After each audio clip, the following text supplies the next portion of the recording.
শেয়ারাবাজার Rahmania welfare ট্রাস্টের পলকে যুক্ত হতে চলেছে নতুন পালক। ডিএমসি কলেজে শুরু করছে রহমানিয়া। এখানে সংখ্যালঘু মহিলাদের উন্নত আধুনিক শিক্ষাদানের সঙ্গে সঙ্গে বিজ্ঞান, কম্পিউটার, পুষ্টি এবং স্বাস্থ্য বিষয়ক কোর্স করিয়ে কর্মসংস্থানের ব্যবস্থা করা হবে। সেই উপলক্ষে হাওড়া ডিএমসি কলেজে কর্মকর্তারা ভিজিট করেন শেয়ারাবাজার রহমানিয়া ওয়েলফেয়ার ট্রাস্টের ক্যাম্পাসে।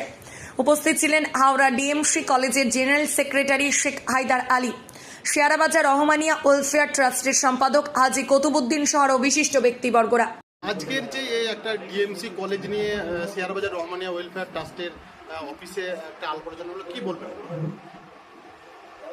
প্রথমত রহমানিয়া ওয়েলফেয়ার ট্রাস্টের প্রতিটা প্রেসিডেন্ট, সেক্রেটারি এবং এক্সিকিউটিভ কমিটির সমস্ত মেম্বারকে ধন্যবাদ জানাবো যে তারা নারীর শিক্ষা, উন্নয়ন, ক্ষমতায়নের যে ডিএমসি সেটা আরম্ভ করার আজকে প্রচেষ্টা চালালেন এবং সুন্দর আলোচনা হলো।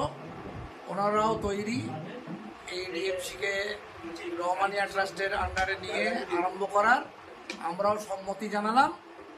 আমরা আশা করি বর্ধমানের এটা একটা নতুন দিগন্ত খুলে দেবে, যে ঘর যখন ঠিক হবে তখন সমাজ, নারী ঠিক হলে ঘর ঠিক হবে, ঘর ঠিক হলে সমাজ ঠিক হবে।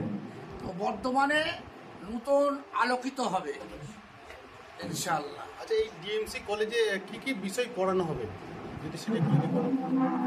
আসলে শিক্ষা আমরা এখানে দুটো ভাগ করে নিই। শিক্ষাকে শিক্ষাই রেখেছে। তো আমরা এবং এখন থেকে আমরা কিছুদিন পূর্বে গেলে দেখা যাবে একই জায়গায় বিজ্ঞানও শেখানো হতো, কোরআনও শেখানো হতো।